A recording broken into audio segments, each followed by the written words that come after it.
Inglewood. Purple rain falling down on the prince of the coast where the sun shine all year round.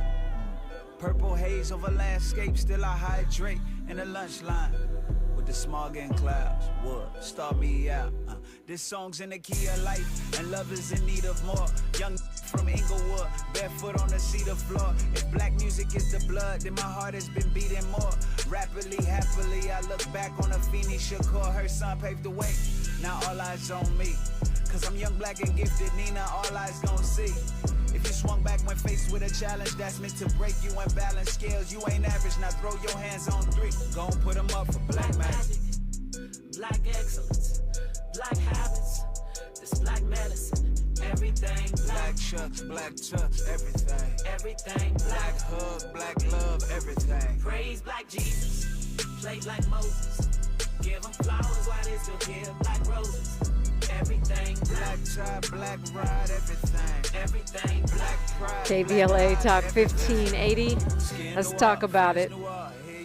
Black. 800-920-1580, 800-920-1580. If you want to join the conversation, I know several folks had comments and they did not get them in time for the first hour. We're being joined now by Professor James Lance Taylor. He's the author of the book Black Nationalism in the United States, From Malcolm X to Barack Obama, which earned the 2012 Outstanding Academic Title Award. He's former president of the National Conference of Black Political Scientists and a professor at the University of San Francisco. Welcome back, Dr. James Lance Taylor. Great to hear from you. Thank you for having me back, Dominique. Man, there's a lot going on, right? I mean, for a political scientist, this has got to be just one of those moments in history that is almost unimaginable.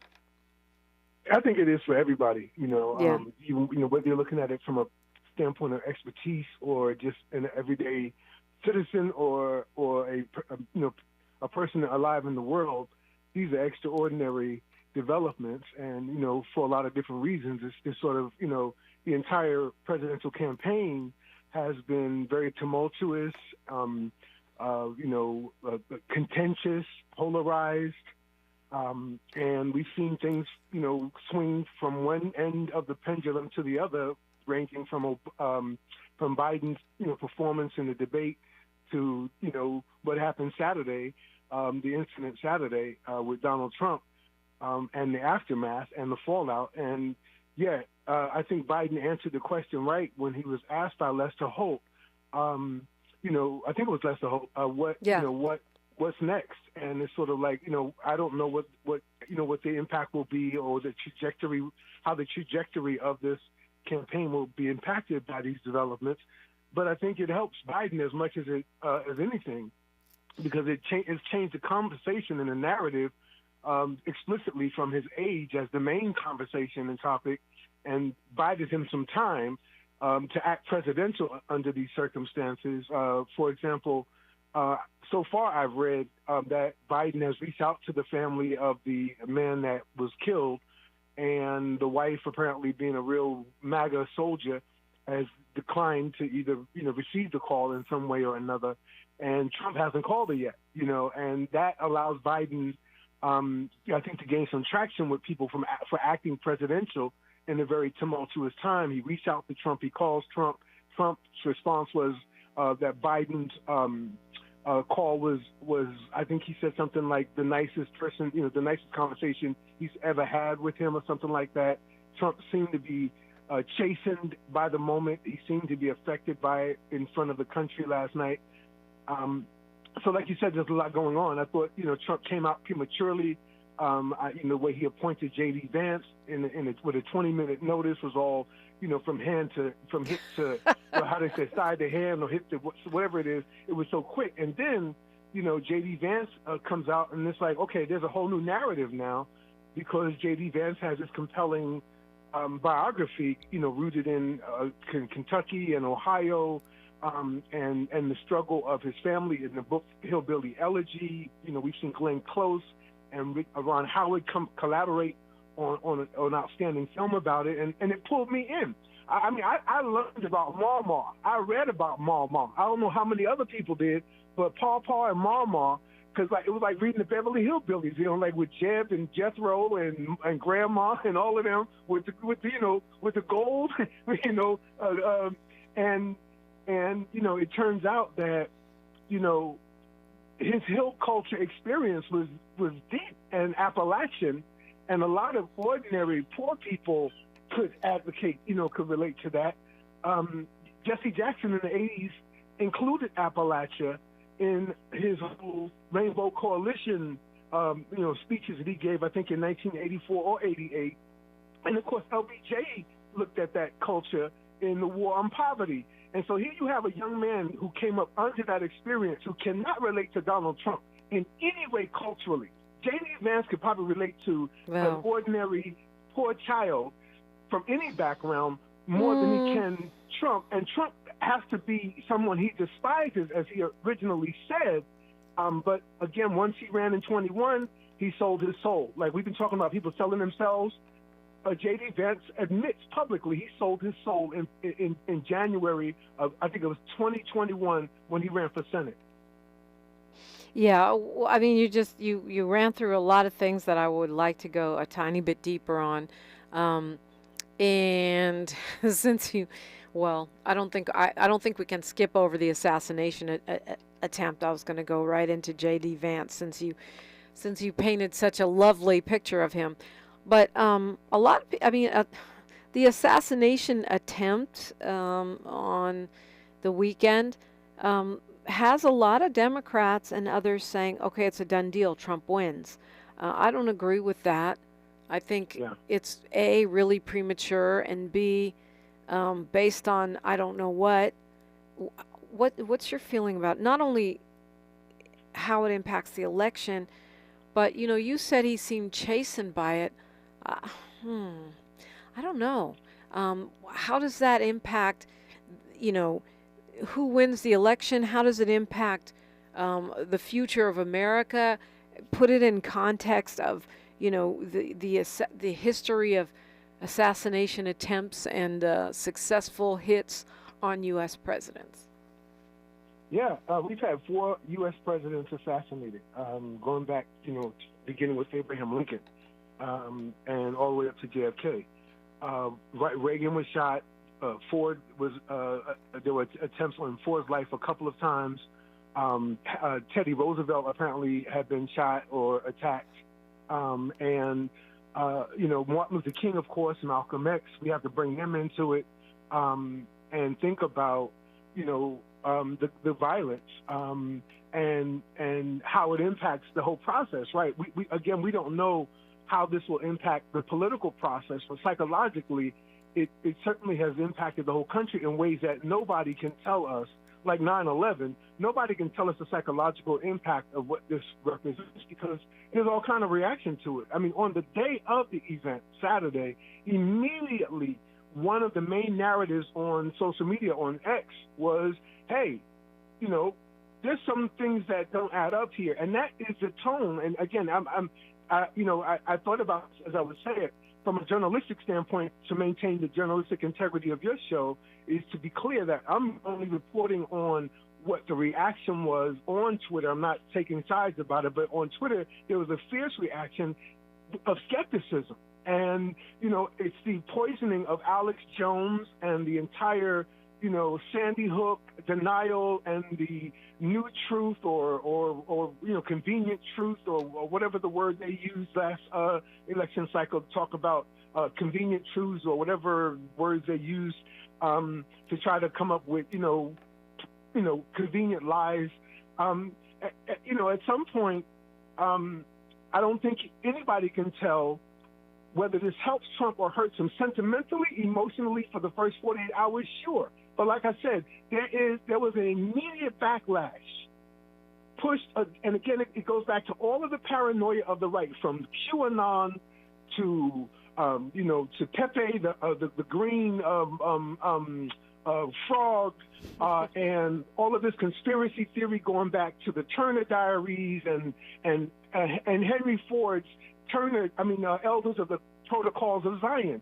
You know, this right wing, and we've had left wing paranoia. In fact, there was a book called The Paranoid Style in Politics that described the politics of the 50s and the 60s, and it was mainly right wing paranoid politics, and there was some left wing, you know, paranoid politics, like a Idi Amin or something like that at the time.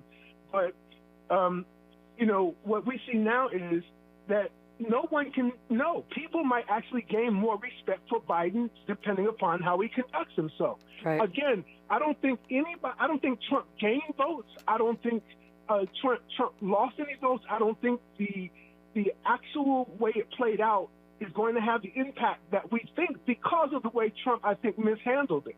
I think Trump came back too quick within the 24-hour news cycle. He should have waited until Thursday and came out messianically in his own imagination out of the clouds, you know, walking on walking on some dry ice, right, you know, and walking up and giving a speech. But he comes out the next day. They show him golfing without the ear clip, without the ear Band-Aid, and then he comes out with this weird Band-Aid and that he didn't have on the day before. He hasn't called the families. He hasn't gone to the hospital, you know, to visit the survivors. That can't help him. That can't endear Trump to his own people when they see, once again, one of them has died, and his response is non-presidential even towards his own people. Yeah. I mean, Trump is not going to the hospital and acting presidential and using this as an opportunity. So Biden, I think if he's got good advisors, would tell him, you know, you can't let a good crisis, you know, what they say, go to waste. So Biden has the opportunity to recover from the poor performance by acting presidential in the midst of this crisis where we see, you know, so much going on, so much reaction. People were saying you know, if there was another inch of the bullet, we'd be in a civil war, and we all dodged a bullet. Literally, you know, that may be true. I don't know, but I do know that no one can see the presidential campaign has changed as of Saturday in a way that we could not anticipate. But something else is going to happen over the next 5 months. Yeah. And there's a debate. There's a Democrats getting together Thursday. We don't know what's going to happen with Biden. We don't know what's going to happen with Kamala Harris and the Democrats. But I think, you know, I'm optimistic. I have not bought into any of the paranoia about Biden being behind the polls. I have a PhD in political science from USC with distinction. So I'm going to use my credentials to make my point, because I have not been persuaded that Trump is winning the way they claim he's winning. As a political scientist, we know how to measure opinion. And one of the things you don't do is base the future of election projections or turnout projections based on past electoral performance. And most national polls, which are really irrelevant because the elections come down to at the state level, are based on what's called the likely voter. And a likely voter is defined by someone who voted in the last two elections. It doesn't mean they're going to vote. It means they recently did vote, and they may or may not vote again. Then they ask them what they think about Biden. What do you think about Trump? What do you think about the Democrats? And that's what guides our polling in these presidential contests, is the idea, you know, that goes around this kind of polling. Instead of doing what Stacey Abrams did brilliantly, the Democrats should have taken Stacey Abrams' playbook and kept it and nationalized it, because what she showed everyone in America is there's something more important than the likely voter, and that's the never voter.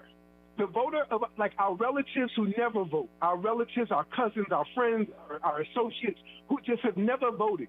Stacey Abrams showed and turned Georgia blue, even though she didn't win the governor's race twice. She certainly helped turn Georgia blue, she and Tasha Brown and others in Georgia, strategically. Stacey Abrams showed America you don't have to rely on the Corvair mom or the Volvo mom or the Aaron Brockovich vote. The black vote, male and female, women and men, should I say, is the real driver for the Democrats. It's no longer white women. It's no longer suburban women. So, you know, the Democrats would strategically need to realize that they need to invest in black radio and black media across the board, because anytime there's a presidential election, black people should get money. And that's the thing that I don't think people understand, that black people should be getting contracts. They should be contractors doing all kind of vending, all kind of advertising, social media. Biden should be enlisting young people instead of just meeting with Glorilla. He should have 200 or 500 or 5,000 young black people around the country strategically working for them and investing in them. Black people should get rich every time there's a presidential election, because we are the main driver of presidential elections now.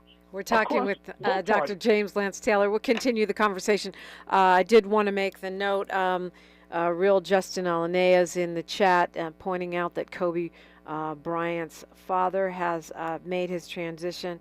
Mr. Jellybean Bryant apparently has suffered from a stroke and made his transition. That's breaking news here. We'll continue the conversation with Dr. James Lance James Lance Taylor. We are taking your phone calls, 800-920-1580. And I do want to talk a little bit about the RNC and get a bit deeper into the convo about J.D. Vance. All that's next on KBLA Talk 1580. Say the quiet part out loud. KBLA Talk 1580.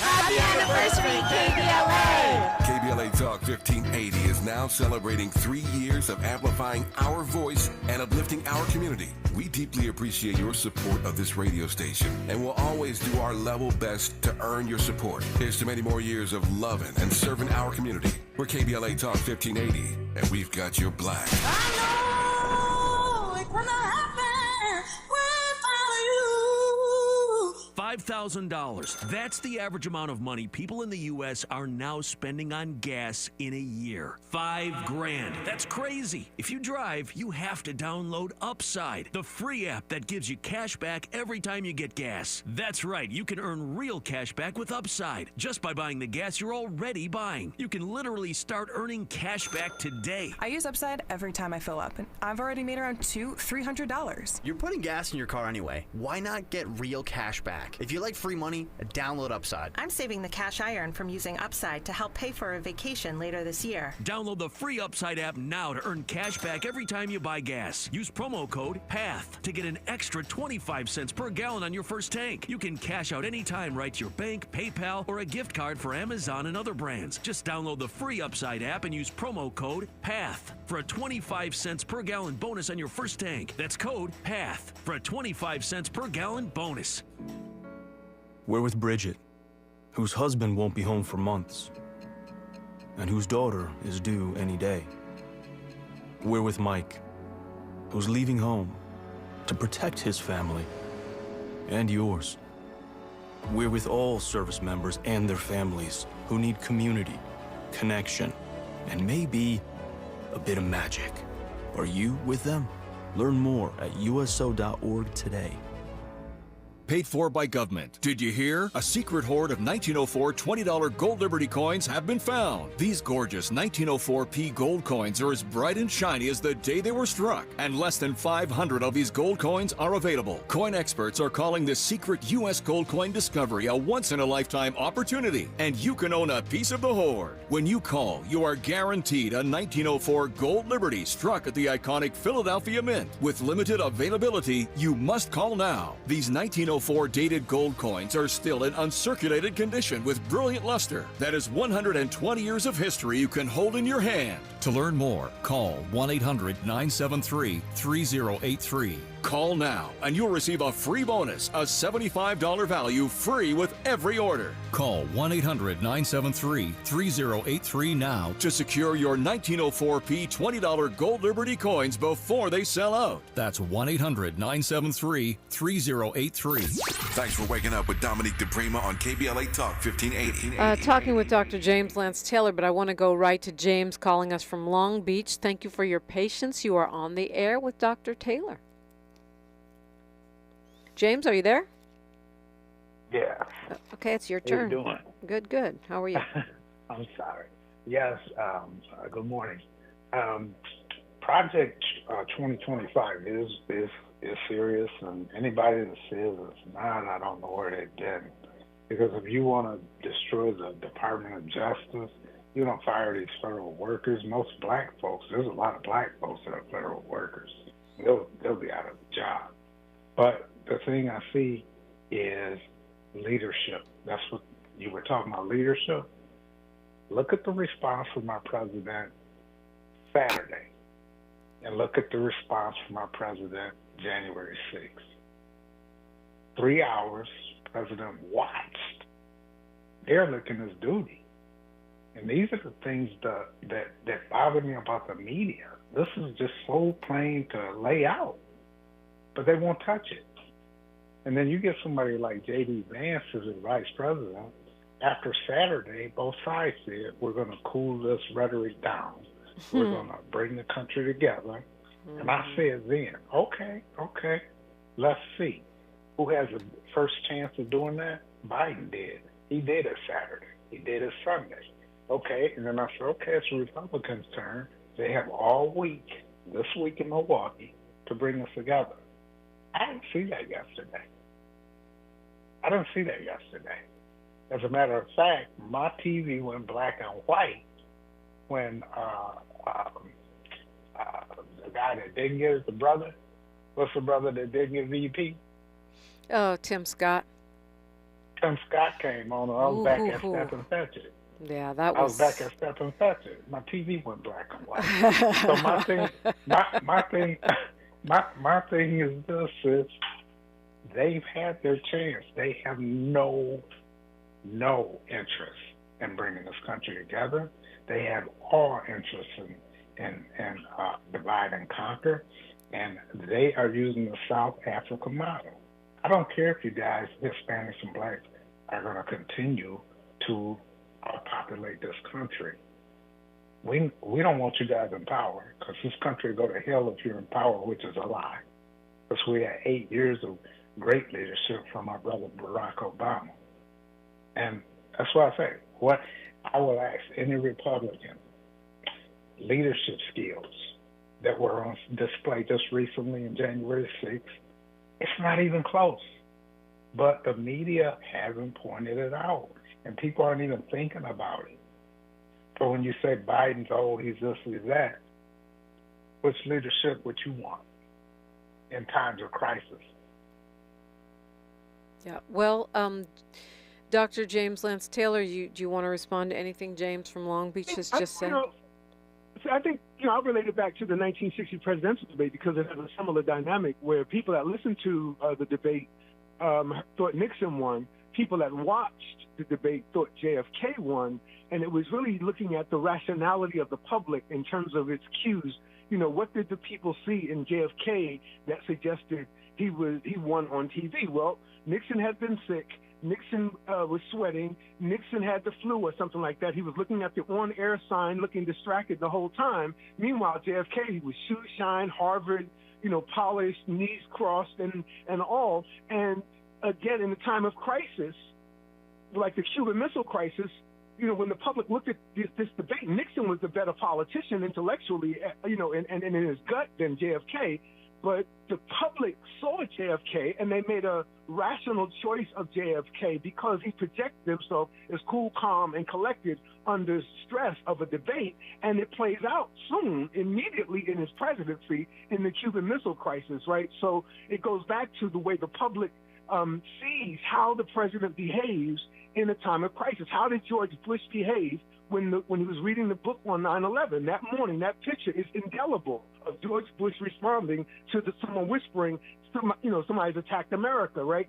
So Trump's response, the problem with his response is he came back so quickly, bounced back the next day, was golfing, and hasn't taken the time to be presidential towards his MAGA base in their time of pain, because they are hurting, right? I mean, let's just be compassionate as human beings and put ideology aside. MAGA is hurting and traumatized by this event, and Trump has not consoled them except to, show up last night with like I said, with the Band-Aid. But I think he blew an opportunity because he trivialized it by coming back so quickly. It's like, okay, well, he's fine. Let's go back at it. And people are going back at it now. Now everyone's attacking Trump again. There's very little compassion being expressed. People are showing condolences to the gentleman, the fireman that died, but they look into his social media, and he was brutal toward the Gaza situation and said the Gaza were like the Native Americans. Their deaths, they'll get over it. That's what he posted, among many other brutal things. So this guy, you don't want to talk about anybody who dies, but let's not make him a saint because he died in a tragic way, any more than we would that woman that on January 6th that was shot by the D.C. police when she went into the Capitol building, right? So again, I think it provides, as the caller suggests, an opportunity for leadership, and this is the kind of thing you cannot predict when you're talking about polling. Presidents, choose not to run again, like LBJ, and we've all been waiting for that moment for Biden in the last 10 days. Biden is not giving us no LBJ moment. Yeah, we have news, traffic, and sports right here. Dr. James Lance Taylor will continue the conversation on the other side on KBLA Talk 1580. She's reclaiming her time on KBLA Talk 1580. More First Things First with Dominique DiPrima when we come forward. Thank you for joining us, everyone. I'm Mike Moore. Now here's the latest from the Black Information Network. COVID-19 cases are rising across the country this summer. The Centers for Disease Control and Prevention says COVID-19 infections are growing or likely growing in 45 states and territories. The CDC says 26 states have levels categorized as high or very high. The number of hospital and ER visits for COVID is the highest it's been since the winter. Funeral arrangements are pending for former Houston Texans wide receiver Jacoby Jones, who died Sunday at the age of 40. The Texans drafted the African-American New Orleans native in 2007. He spent his first 5 seasons in Houston before moving on to the Baltimore Ravens. Jones died in his sleep in his hometown of New Orleans. And that's the latest. I'm Mike Moore from your 24/7 news source, the Black Information Network and BINnews.com. Some people just know the best rate for you is a rate based on you with Allstate, not one based on anyone else. So if you drive safely, you could save money. Good to know. Visit Allstate.com or call for a quote today. Is this the title? This is the KBLA Sports Minute with Ray Richardson. The U.S. Olympic men's basketball team held on for a 6-point win over Australia in an exhibition game. Lakers center Anthony Davis had Team USA's best performance with 17 points and 14 rebounds in just 18 minutes. Somebody is not telling the truth regarding the decision last week to drop Kawhi Leonard from the Team USA roster. Clippers general manager Lawrence Frank said Monday the team is very disappointed. Leonard was sent back to L.A. after just 3 workouts with the team in Las Vegas. USA basketball director Grant Hill said it was a mutual decision between USA basketball and the Clippers to send Leonard home. Concerns were mounting that Leonard was having problems again with his right knee. Dodgers center fielder Teoscar Hernandez won Major League Baseball's home run derby last night. He's the first Dodger to win the title in the event's 39-year history. No debates, no speculation, just the info you need. That's your KBLA Sports Minute. I'm Ray Richardson. More news, opinions, and conversation when we come forward on KBLA Talk 1580. Hey, LA residents, it's planting season and the perfect time to get shade trees growing around your home. LADWP and City Plants are giving every resident up to 7 free trees. That's right, 7 free trees delivered right to your door. Trees are great for the environment, help improve air quality, and can help you save on your bill when you use less air conditioning to stay cool indoors. Learn more at ladwp.com/free trees. That's ladwp.com/free trees.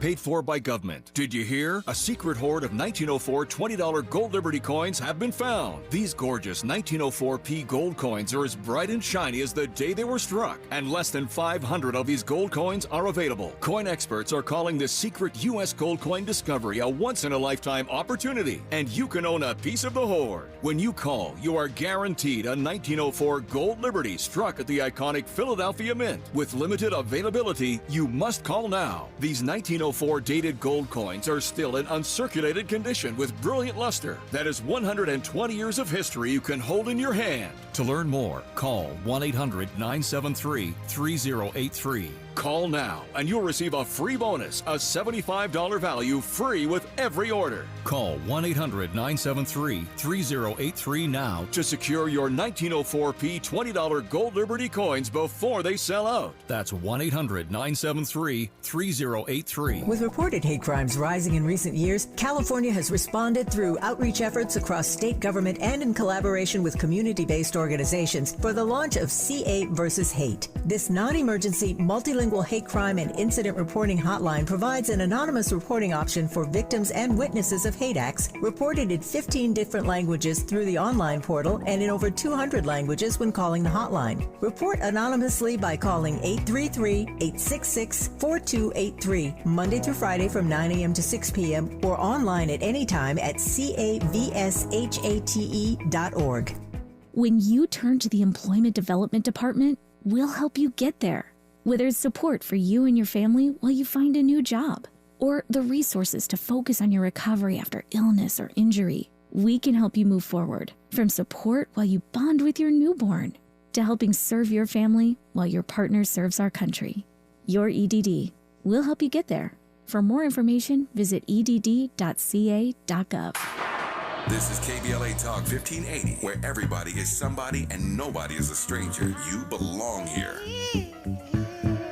We're talking with Dr. James Lance Taylor, and you are invited in, as always, 800-920-1580, 800-920-1580. Dr. Taylor, you were responding to James from Long Beach, who spoke on, the Project 2025, as well as the response to the assassination attempt. You mentioned how people on social media and I appreciate you're trying to protect the integrity of the show, but it's also New York Times, LA Times, Washington Post have all carried articles about how people have jumped to conclusions, and a lot of people don't even believe that this assassination attempt was not staged. And that's just not the right. It's the right and the left that are saying that. Right. Right. And that's a problem. That's a cultural problem of America with social media, that we don't believe anything anymore. The way, again, we mobilize behind QAnon, the way we're mobilizing behind political recalls all over the country, the way you can get any group together to march in Nashville and protest and be racist in Nashville. The internet can get anybody a following now. And I think that's part of the reality. And what we're seeing is the internet has a mind of its own, and it's saying we're not taking the official account and we don't trust it. But that goes back again to Alex Jones and the way he and others on the right, on the Daily Caller, Candace, and others have fed the poison of paranoia, where she said, for example, the other day, I'm not going to be a part of the cult of science anymore. And it's like, what? Yeah, I mean, it also goes back to I think the many times we've been lied to. Whether it's weapons of mass destruction, Tuskegee. Especially for black people, we've got a long list of times we've been lied to. So we would be kind of dumb not to at least consider the fact that something could be a lie or a setup. I want to go to Diane calling us from LA. Hi, you're on with Dr. James Lance Taylor and me, Dominique DiPrima. Welcome. Hey, my goodness, what is this world coming to? It's just amazing. Thank you for taking my call. I just wanted to say that, somebody apparently got to Mr. Dump and told him that it's a good idea to do the insurrection on paper as opposed to storming the Capitol physically. And we know that he's a stunt man, so he came up with some ketchup or blood, fake blood from one of the stunt TV acts or something. Kind of, it's really ridiculous what's going on right now. But I want to say one more thing about Biden. No phone connected. I'm sorry. I think Biden would really win he would win in everything. He would be America's hero if he stops the war right now, today. You're talking about Ukraine, Gaza? Yes. If he stops that war, everybody's going to be cheering him as the victor all the way around. So, but I mean, okay, I want to have Dr. Taylor respond, but you just said ketchup. You don't even believe that the former president was hit by a bullet or glass from the teleprompter or anything? You don't even think, you think the blood was fake? I haven't heard that before. Yeah, you can come up with things. I mean, you saw the old movies of cowboy days and stuff. I mean, really, I don't put it past him. But he went to the hospital. You think all those doctors and nurses would be like playing along?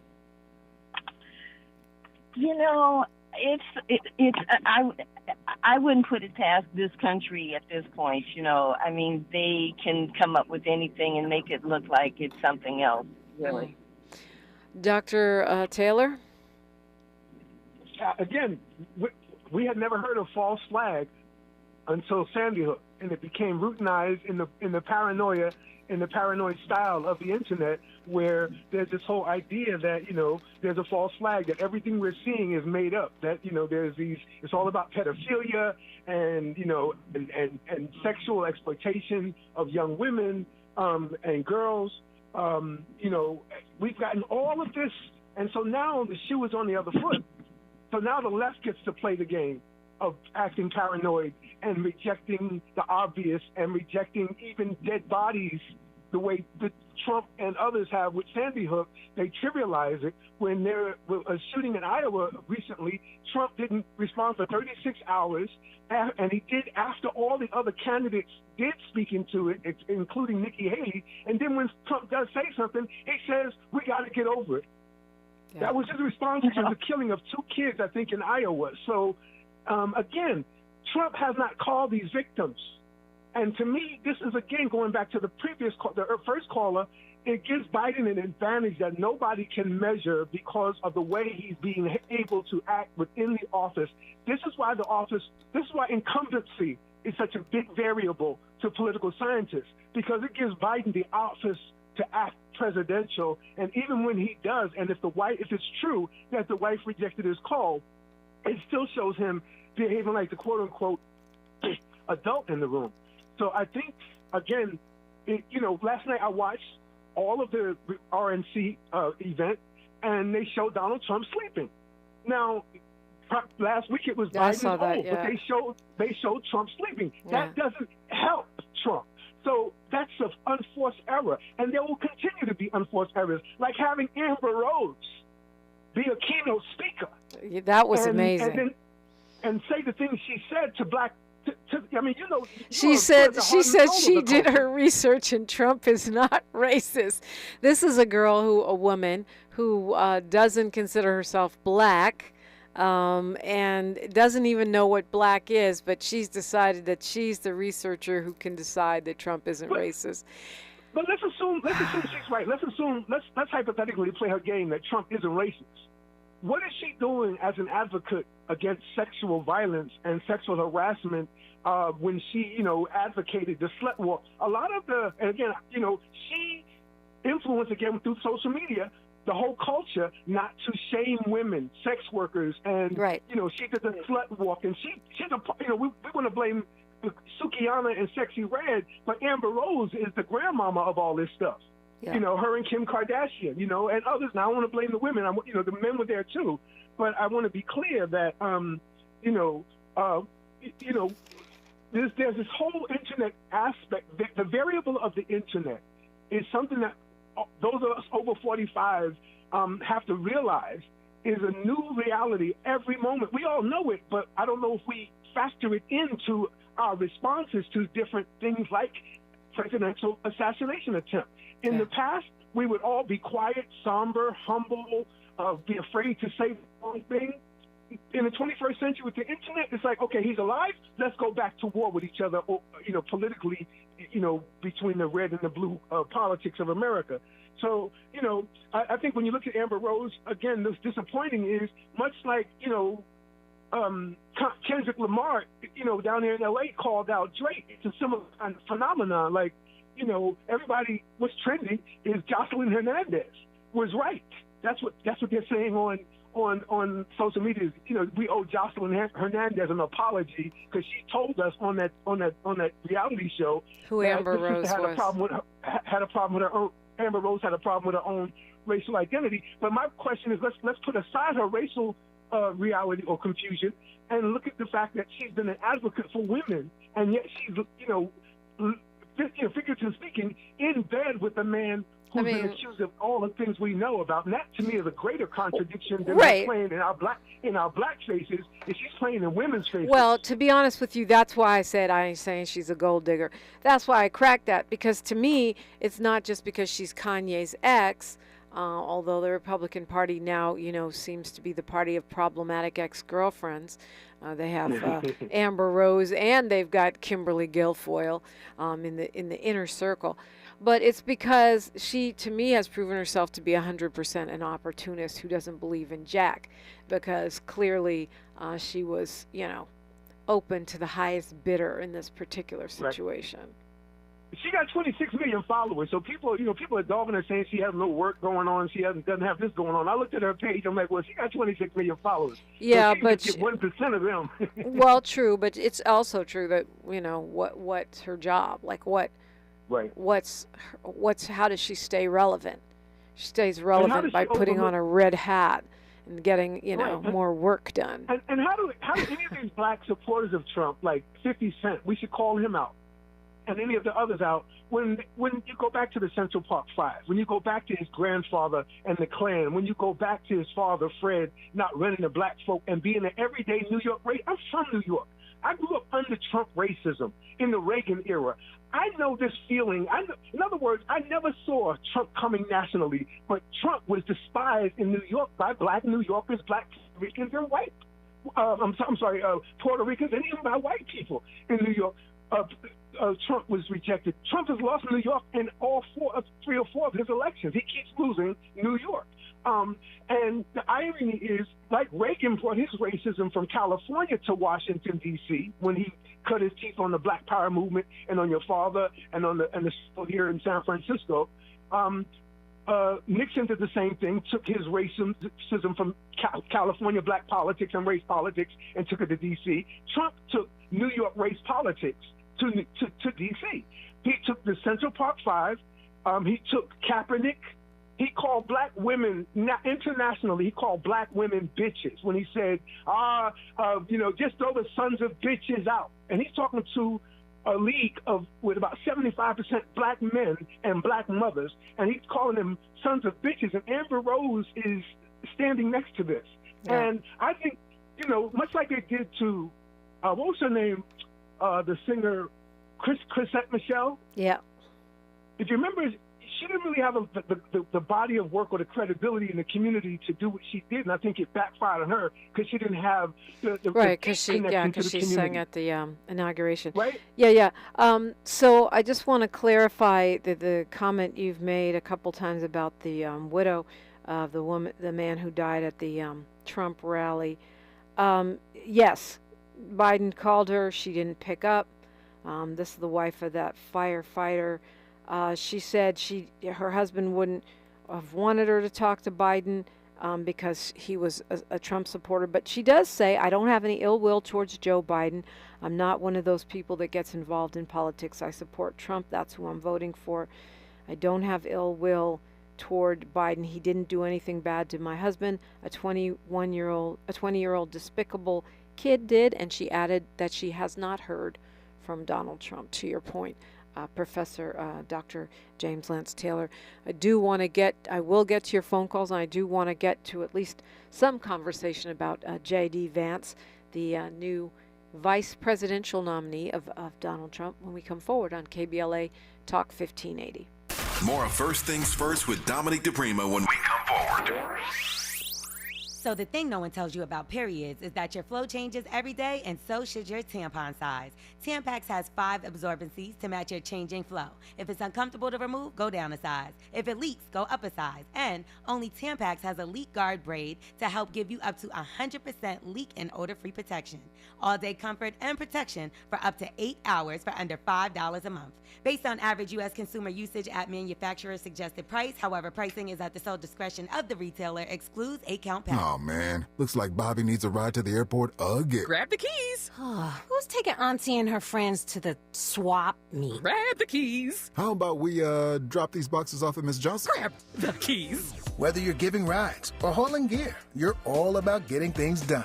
So do it all in a Chevy SUV. From the versatile Equinox and sporty Blazer to the roomy Traverse, our lineup of SUVs will carry you through every adventure. All you have to do is grab the keys. That's how we do. Head to your local Chevy dealer, where well-qualified buyers get 1.9% financing on all 2024 Malibu, Colorado, Blazer, Equinox, Trailblazer, and Traverse limited models. Chevrolet. Together, let's drive. 1.9% APR for 36 months. Monthly payment is $28.60 for every $1,000 you finance. Example down payment 15.8%. Must finance with GM Financial. Some customers may not qualify. Not available with lease and some other offers. Take new retail delivery by 7/1/24. To help combat climate change, LADWP is helping neighborhoods have better access to electric vehicles by awarding nearly $130 million in EV rebates to customers just like you. From big savings on used EVs to building new charging plazas, LADWP is charging ahead to help all Angelinos experience the benefits of EVs. Get rebates of up to $4,000 for a used EV and $1,750 for a charger. Learn more at ladwp.com/EV. That's ladwp.com/EV. Many homeowners and businesses use man-made stone as an alternative to traditional stone for their countertops. Handling these products puts workers' lives at risk. Without proper conditions, workers could die from the terminal lung disease silicosis. Employers must supply respiratory protection and water systems. It's essential to wet stone when cutting it to prevent breathing in dust. Do away with dusty, deadly practices. Visit WorkSafeWithSilica.org. This is a message from Cal OSHA. Eric was way behind on his taxes. I owed a lot of money to the IRS, almost $15,000. Eric called Optima Tax Relief. When Optima Tax got involved, the calls would stop, the threats would stop. It was easy like 1, 2, 3. Optima Tax Relief took care of Eric's problem. And now my debt is clean. I don't owe anything. Call Optima Tax Relief for a free consultation. Call 800-919-9077. 800-919-9077. Optima Tax Relief. Broadcasting live from Leimert Park, USA. Welcome back to your home for unapologetically progressive radio. KBLA Talk 1580. Okay, so the folks are on the phones, and I we're going to make the best of these last few minutes we have with Dr. James Lance Taylor, going right to Steve, calling us from Pasadena. Good morning. Hey, good morning, Dominique. It's a pleasure to be on the show this morning. First-time caller. And Dr. Welcome. Lance Taylor, fantastic. I really enjoy it. Great show today. One of the things I wanted to just bring up was, especially in light of the J.D. Vance nomination yesterday, we have forgotten about Mike Pence. Nobody's bringing it up, and I think this is the selective conversation that happens in the media. But what happened during January 6th, wasn't that an attempted assassination of a vice president that Donald Trump was at the center of? That the encouraging of the crowd, the hanging gallows in the newspapers that everybody saw on TV, but nobody's bringing that up or holding him accountable for this. But yet he can, and some people are questioning whether it was legitimate or not, milking another incident to where he can say he's shot in the head, but plays golf the next day. And it makes it really questionable to me. So I just wanted to bring that up. Thanks for the conversation today. Appreciate you, Steve.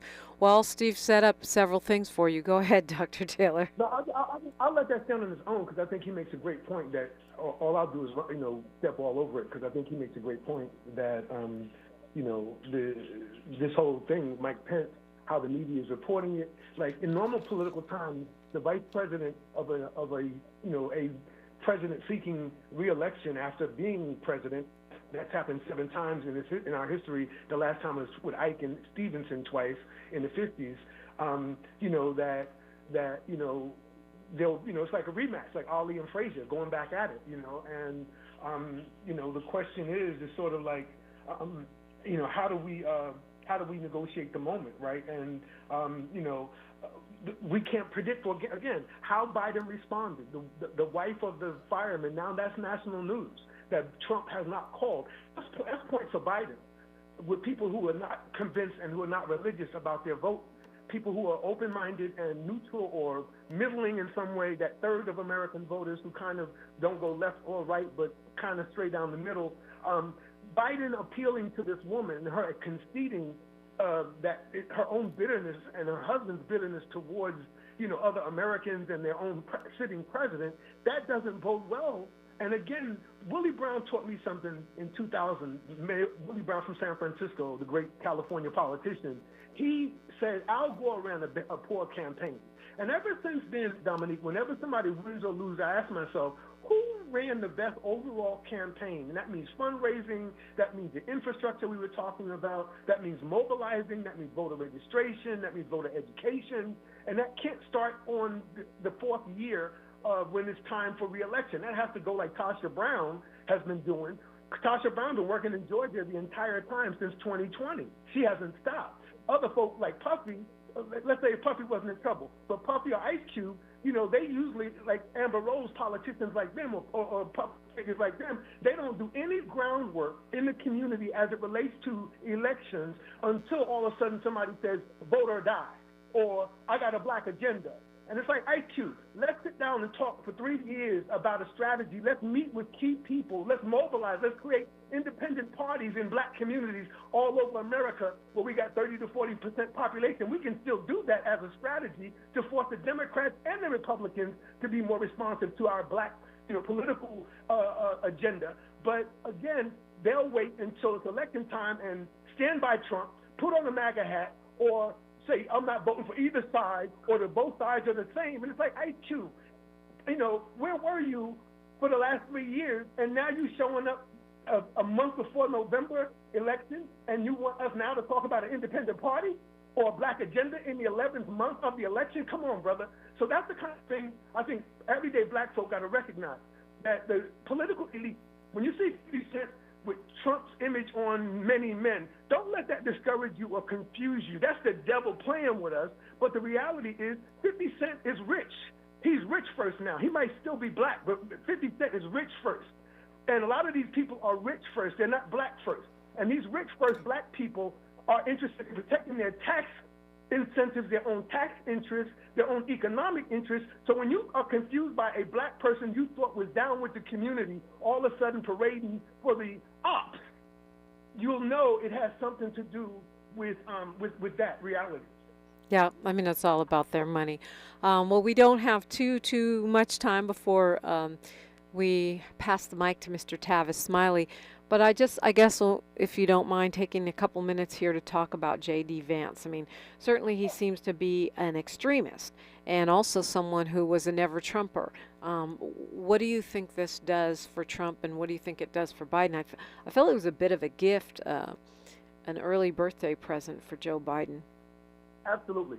He's got a lot of baggage. He has the most amazing, as I said earlier, biographical background, a compelling American rags to riches story, but he culturally is no more comfortable with Trump than he would be with any ordinary person, as I said earlier. J.D. Vance comes from the bottom, the poor white trash bottom. And for him to be comfortable around a billionaire who was handed and born with a silver spoon in his mouth, just let you know, when we see them standing together, they don't look good together. John McCain looked better. Sarah Palin, then these two men look together. Two big men. One guy got a beard that he's going to have to shave because America ain't going to elect somebody with a beard. That stuff matters. J.D. Vance, he got an Indian wife, so that's going to factor in. That was a shock. He was out there with his Indian wife, very pretty woman. He was kissing on her and showing you, I'm not racist, and he's spoken up for black folk occasionally, for working class black people. He wrote a piece in 2016 in The Atlantic, an article called The Opioid of the Masses. And there he broke down why Trump was the wrong white man to try to help the opioid crisis, because he was fueling it with white rage and anger rather than public health kind of responses to the crisis. Look, we've talked about this in your show before. If you Google deaths of despair, deaths of despair. You'll see a phenomenon that is happening mainly to white Americans in their 40s, 50s, and 60s, where they waited for the American dream to be here when they reached middle age, and Ronald Reagan killed it with a $55 trillion disinvestment in everyday people from every background. So the opioid crisis, the homelessness crisis, the housing crisis, a lot of it goes back to the philosophy of Reagan, and we don't seem to understand that MAGA belonged to Reagan before Trump stole it and made it his own. Reagan is MAGA. Dr. James Lance Taylor, as always, it's engaging and interesting to talk with you. Thank you so much for joining us today. If you got something to say about all of this or something else, don't forget we do this again tomorrow. Tavis Smiley's up next. I know he's got a full packed lineup for you because I see them getting ready in the bullpen. I'm going to a quote from Angela Davis. Maybe Amber Rose will hear this. She says, racism is a much more clandestine, much more hidden kind of phenomena, but at the same time, it's perhaps more terrible than it's ever been. Don't forget to tap in with me on all the social medias. We're at KBLA 1580 on every platform. Please like, follow, and subscribe. I'm at DiPrima Radio. That's DIPRIMA, and then radio. I need more followers, and also I like talking to you all the time, not just when I'm on the mic. I'm Dominique DiPrima. History is now, and we are making it together. Until tomorrow, one love. KBLA 1580 Santa Monica. Thank you for joining us, everyone. I'm Mike Moore. Now here's the latest from the Black Information Network. COVID-19 cases are rising across the country this summer. The Centers for Disease Control and Prevention says COVID-19 infections are growing or likely growing in 45 states and territories. The CDC says 26 states have levels categorized as high or very high. The number of hospital and ER